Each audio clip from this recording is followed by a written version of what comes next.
Hey everybody, so this is Maia, and today I'm walking you through the official Legend in the Mist Foundry VTT system. It was recently released as of today's recording, and I had originally recorded this with the developer, Alex, but my audio ended up being unusable, so instead of patching it together, it would have been more work than is needed, so I decided to let's re-record this properly. It's a little bit more structured, it's a little bit more focused, so you can see exactly how everything works. And I took some notes down, so this is everything that I remember to the best of my ability.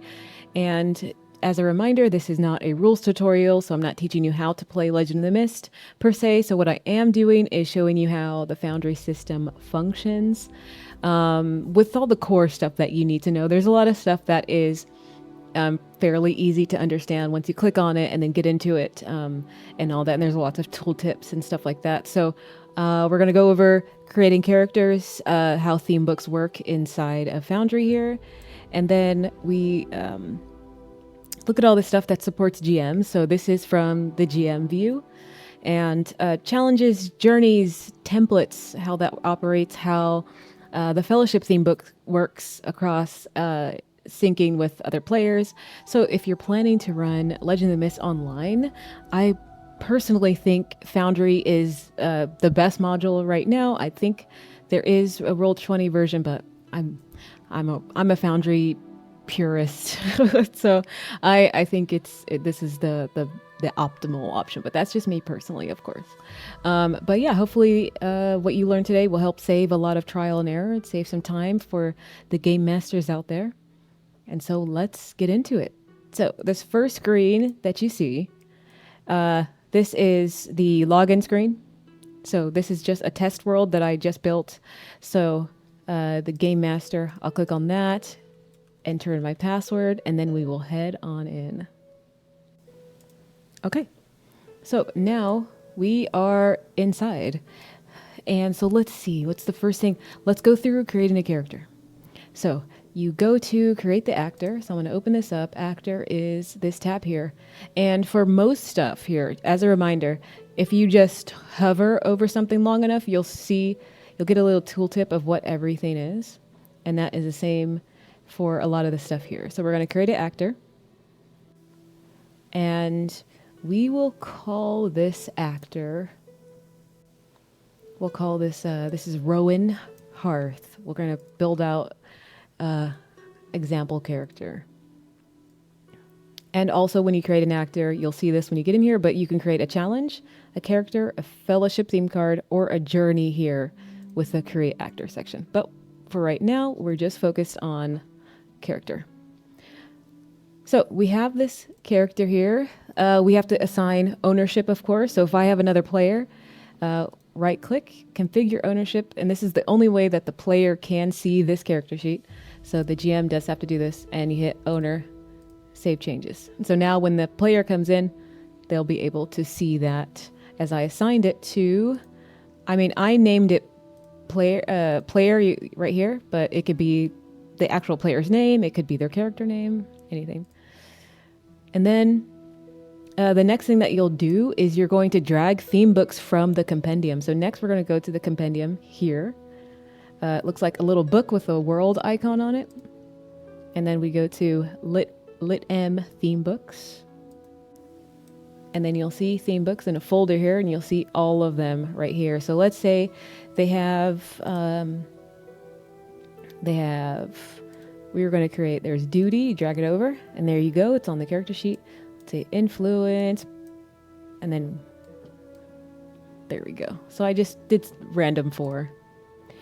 And so that's about it. So theme books are dropped in. The questions are not included because this is a free compendium. So a lot of the data entry will have to be put in personally from the GM if you would like to take that time.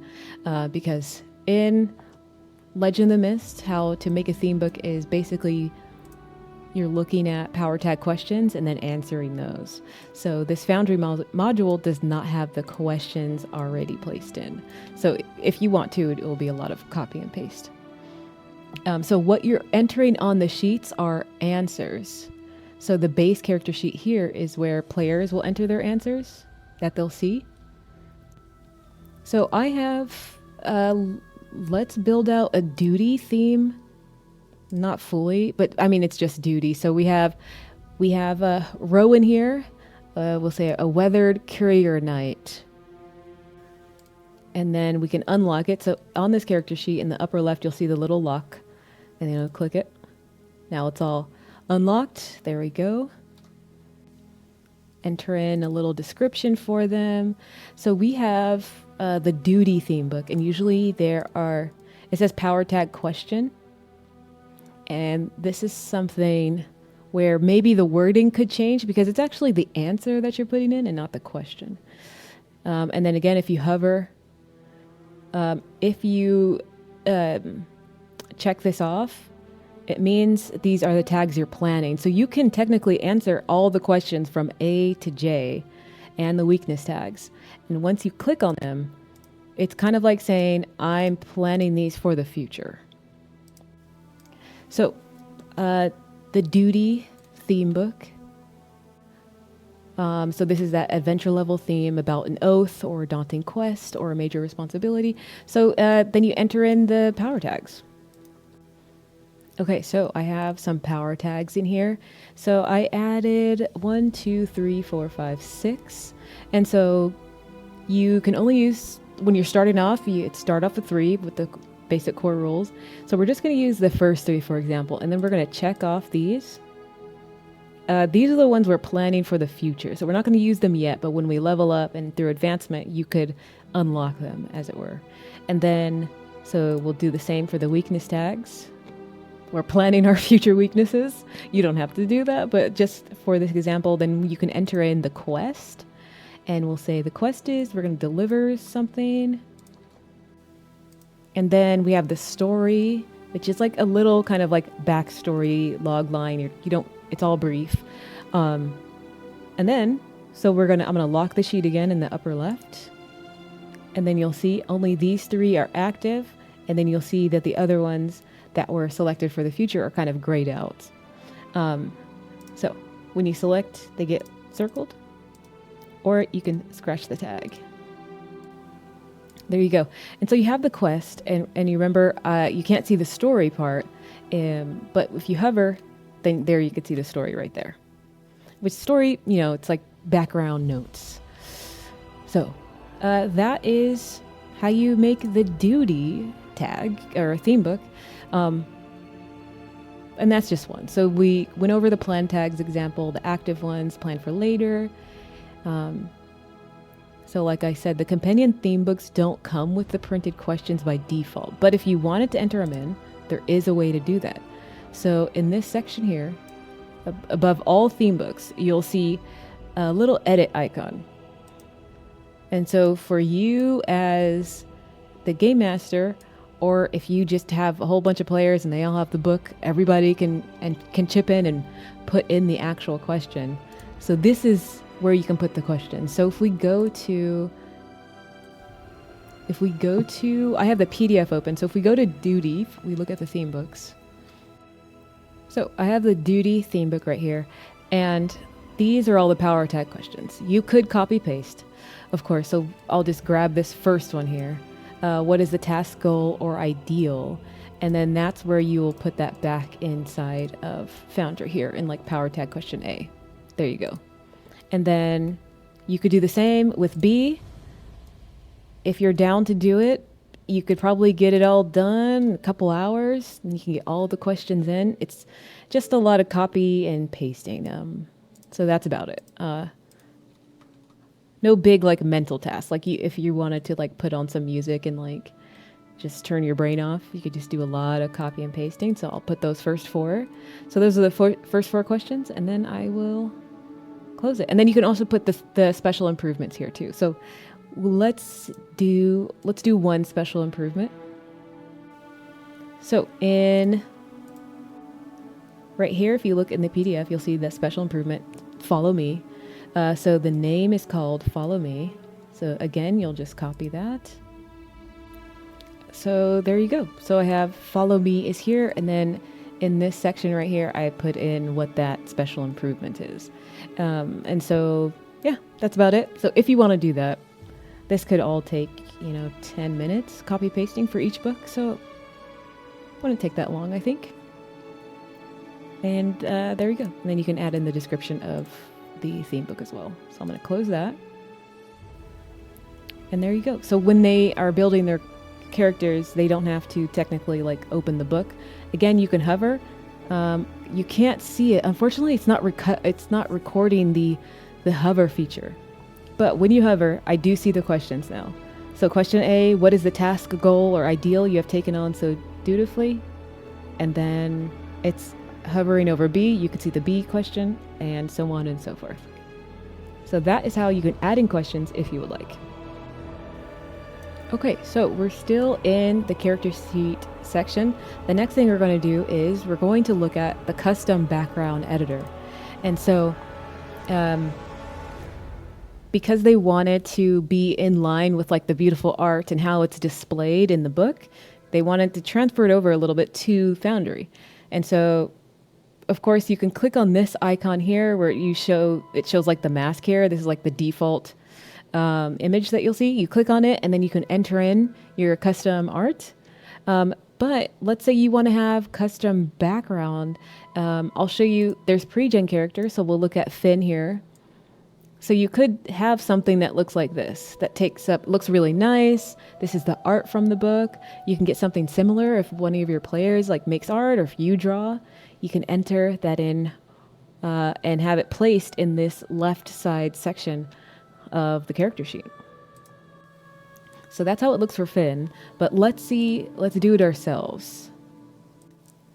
Let's add in some custom art. So let me get some art. Let me see if I have anything. So this is a major system edition. So we're going to select a custom background. So first you go to open the custom background editor here, and then you can upload some overlay art. So that's what I will pick. And then you could change the background if you don't want it. I believe it's if you don't want this dark background. I haven't tried that myself, but I like the dark background, so I'm going to keep it. So I'm going to upload some art. So we'll choose this guy here, and to zoom out, you just use the scroll wheel on your mouse. And you'll see this white line off to the left. This is what's going to be shown clearly on your character sheet. Anything past the white line is going to get covered by the other side of your sheet.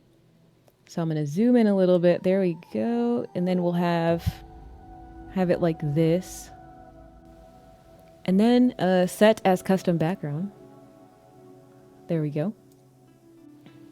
And then we have Rowan here. And then he's covered a little bit because the character sheet is still unlocked, but once I lock it, it all scoots over. And so there you go. And then you can go back to custom, or you can come back here, and then like if you want to scoot him over a little bit, there we go. So that's updated. Okay, there we go. There we go. And looks pretty good. The way that they did some like special like graphic design stuff. So if we look back at the pre-gens, we'll see that there is a little feature that you can kind of like fade the image into the darkness, so it like fades smoothly. There's no hard line you see on this outer right edge. That's like a little graphic design technique. If you Google it, it will teach you how to do it really well. But yeah, so there you go. And that's how you have your character sheet, character image put in there. And there we go. We got Rowan Hearth right here, a weathered courier knight. Okay, so the next thing that I'll do really quickly is we'll just do a quick roll. So let's say we have the quick roll here. I'm going to say we got hidden. We'll choose these three.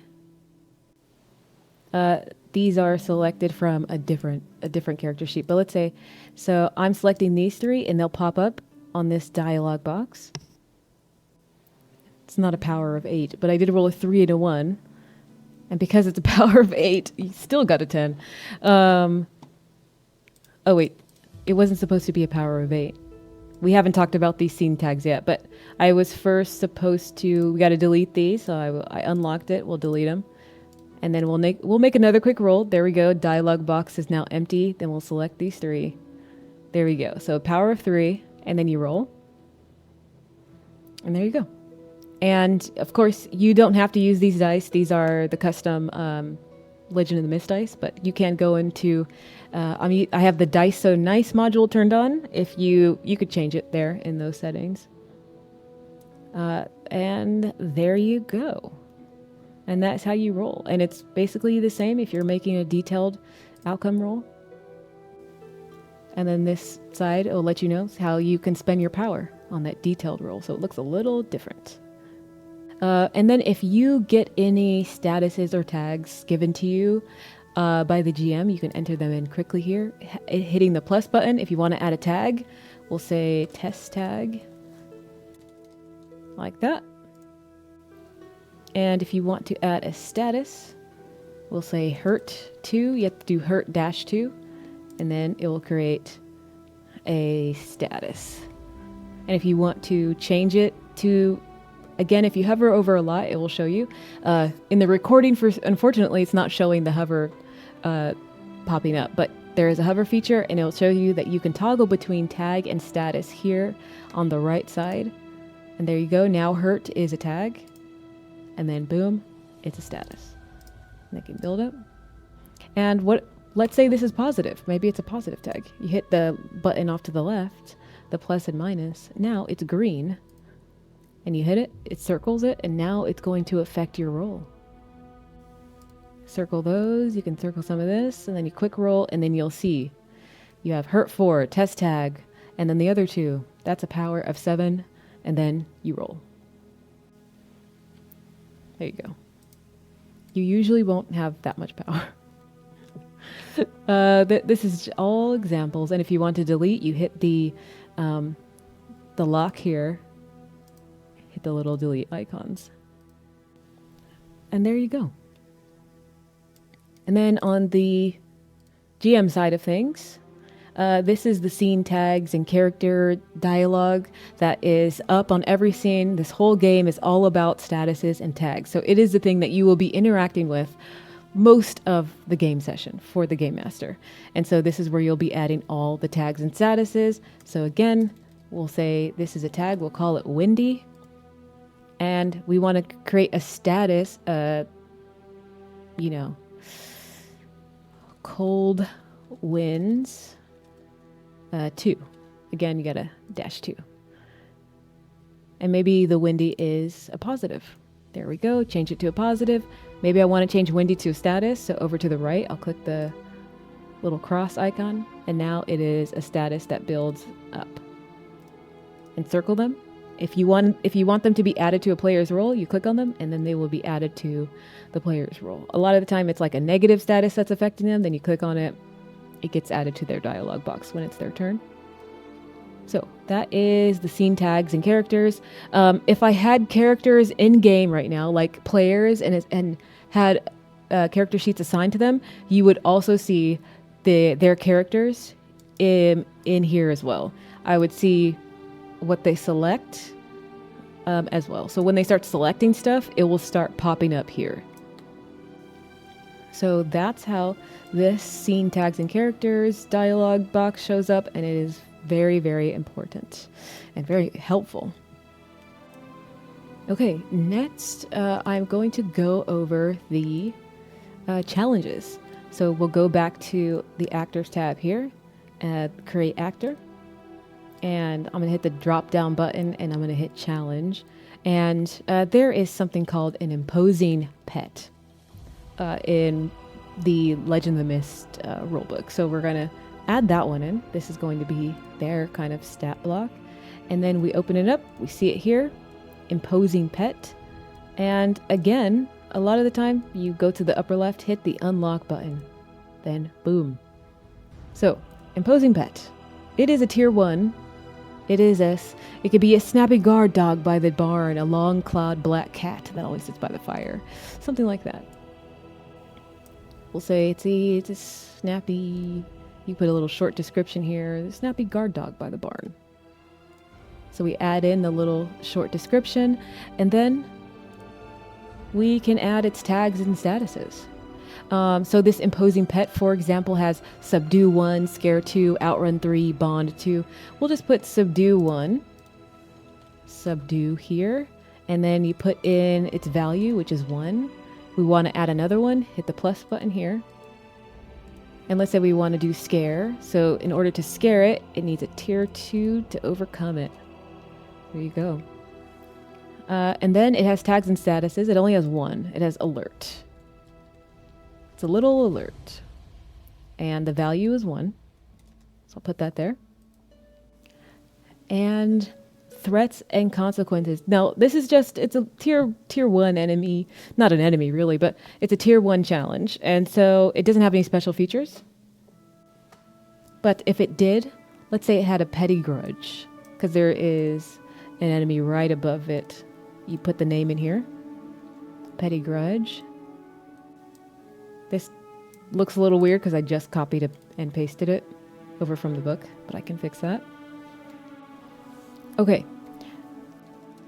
Let's say that this dog is possible of holding a grudge. So this is its special feature. So we added in the special feature whenever the dog is offended due to a compliment, a criticism, or for merely being given a gift they don't like, it suddenly becomes spiteful 3. But in order for this to actually be turned into a clickable status, you have to put the brackets around it. So there we go. I'm going to do that. Brackets are around spiteful 3, and it cannot be obliged until it is first appeased 3. So there we go. Appeased 3 will also get the brackets. Obliged, I'm looking at obliged, is also one of its tags. So I'm going to put that in there. And then when I lock this sheet, you'll see what that will all look like closed. So that's how you enter one of the special features. And threats and consequences work like this. So I'm going to click the plus button. The name of this threat is called watch. And the description is stop its chewing, digging, or snoozing and perk its ears up. So I'll put that there. And then what's the consequence? So there is a couple. So I'm going to add 1, 2. It will spot its next victim and start chasing it. Exposure. Meaning you're exposed. Whoever was near it is now exposed. And then it has another consequence under this watch threat, scared 1. So I'm going to erase the parentheses and put in the brackets so that it is clickable. And that's just one. There's a couple more. There's a couple more threats. There's chase and attack, but we'll leave it like this for now, as the process is still the same. So that's it. And then we're going to go up to the top left and lock it. And now you can see everything here. You can't really see the word imposing pet. I told the developer about this. He's going to get this fixed. So that will be fixed very soon. So now you see the threat. Watch. Spot its next victim. Scared 1. You can grab this and you can also put it on the player's character sheet. So I'll grab Rowan. We got Rowan here. Let's say he got scared by this little dog. He has had a bad experience in the past. So now he is scared 1, this big guy. And there you go. It is now on the player's character sheet. Just drag and drop. These are, you can't drag these onto the character sheet, but if you click it, it will go into the scene tag section here. So, but these can also be grabbed. So if I went to Rowan again, and he's spiteful 3, or he's obliged, all getting added to his sheet. He's appeased. I could add it, but it's not technically not the player that's getting appeased. It's the grouchy little doggy. So I'm going to close that. Okay. And I guess the last thing for this challenge is if they did start to, if it's alerted, we can add that in here. If it starts to get spiteful, or if it's obliged, we can add it here. Or if you want to adjust it's spiteful 3, you know, it could go down to 2. There you go. Or it could go down to 1. And then finally, it will it won't be spiteful anymore. You know, maybe the player makes a move where it's not spiteful anymore. You unlock it and delete it. Okay, so the next thing is challenge templates, which really could be a huge time saver. So first, what I'm going to do is another little tip. If you double click the title of these like character sheets or any sheet at all, it collapses, and it's very helpful. It gets things out of the way. So I'm going to move these out of the way here. I'm going to lock artwork rotation. There we go. So let's look at this challenge, and we have the challenge template. So what I'm going to do is I'm going to go to items. I'm going to create an item. What these are for, it's like if you reuse environmental hazards, ambush types, dungeon effects, etc., templates will save massive prep time, because if you're in the Underdark or something and like 5 of your challenges use the same ambush type, you could just grab from this template and then just put it on to this. We'll put it onto this imposing pet, for example. So I'll create one, drop down. We're going to call it a short challenge or a vignette. We'll call it ambushed. You know, maybe you have some goblins or something like that. And your ambush, let's say you get ambushed by small goblins. And what's one of the consequences? Stabby stab. 2. That's 1. What's the other consequence? You could put 2, publicly humiliated. That's going to be a tag that you can get.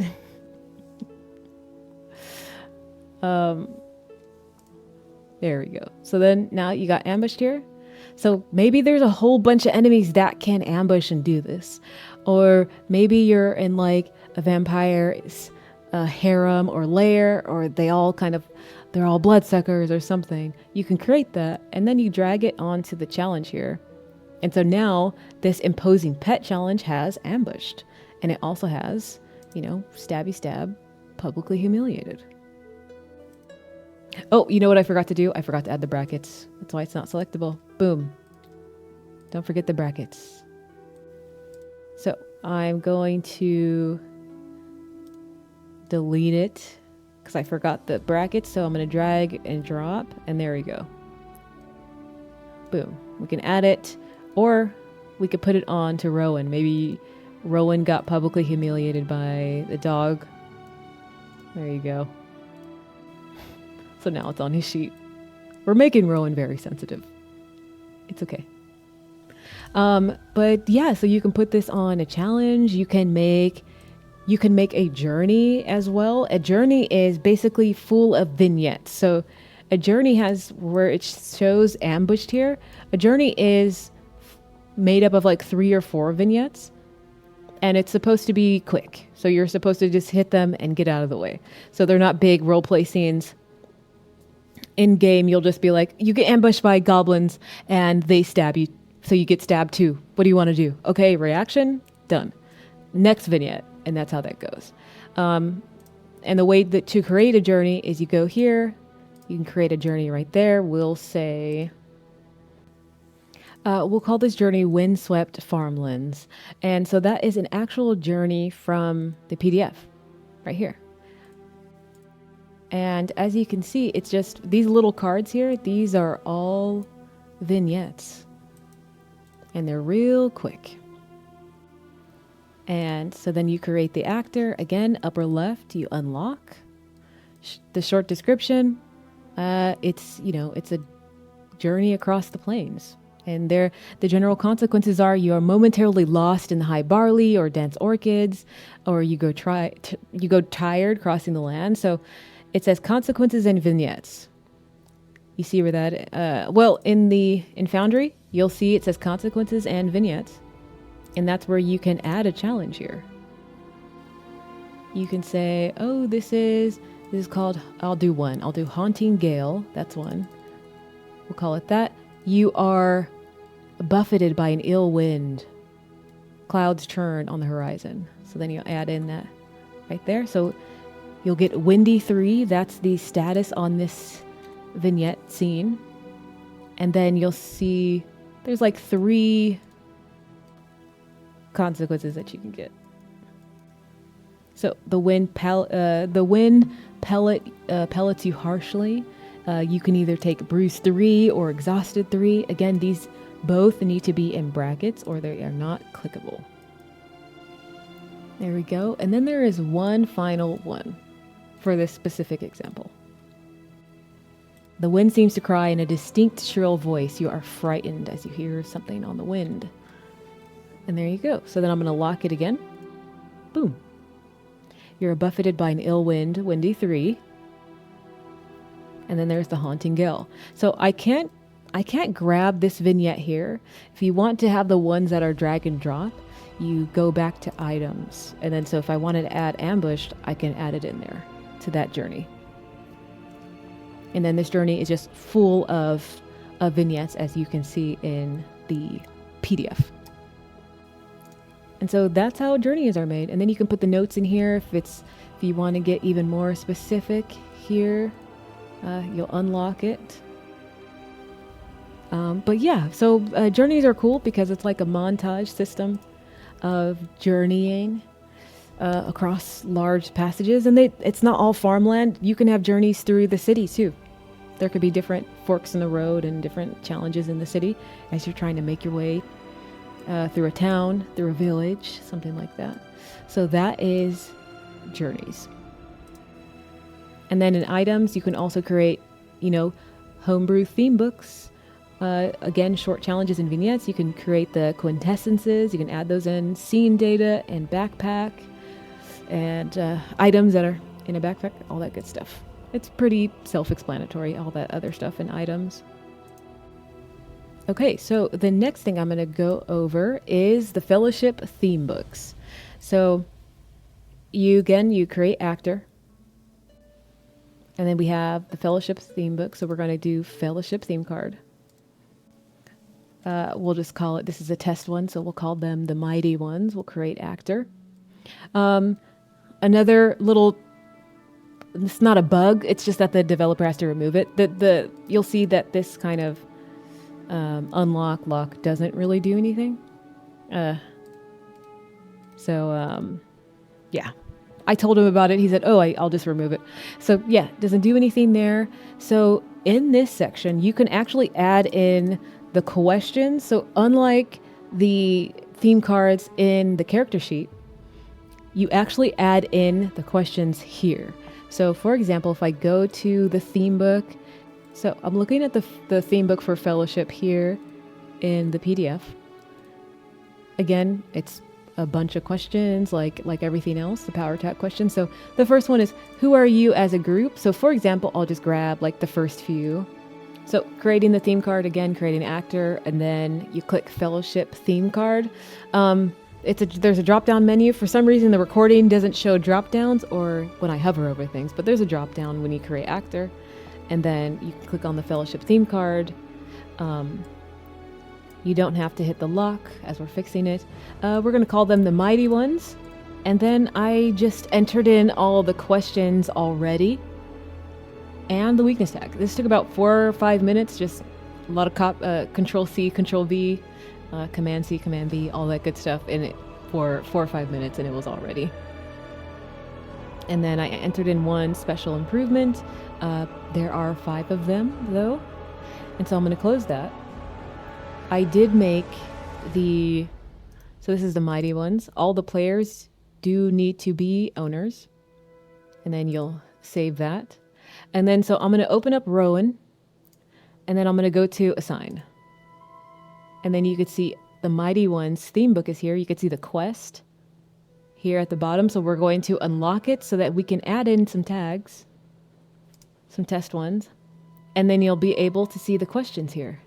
Again, the recording's not showing it, but if you hover, you can see the full question. It is kind of cut off, but if you hover, you'll see the full one. So the first question, who are you as a group?